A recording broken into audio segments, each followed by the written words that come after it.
Hello, another AQA A-level Physics multi-choice question on the mechanics topic. Choose a different question by hitting the information card up here. Have a go at this yourself by pausing the video now. And if you got the answer B, well done. Okay, which row describes charge and impulse? Charge and impulse, we've got to decide which one's a scalar and which one's vectors. Well, charge is measured in coulombs and it's a scalar quantity. Now, how do I know it's a scalar quantity? Well, it doesn't have any direction, it's just a quantity of something, which is what scalar means. Quite a good thing to do, or if you're not 100% sure, is to ask yourself, does it make sense to say that the quantity has a direction?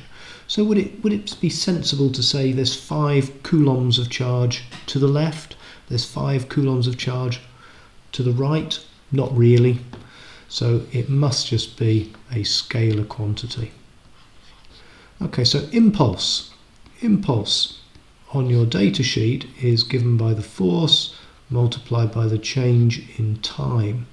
Okay, so the force is definitely a vector quantity. We can give force a direction. Force always has a direction. And time is a scalar quantity. Whoops. It's a scalar quantity.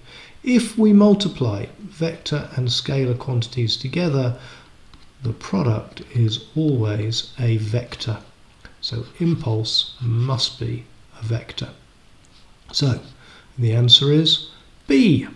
If you found this explanation useful, hit that subscribe button please. Share with your friends, hit the like button, and definitely watch more of these videos. Thank you for watching.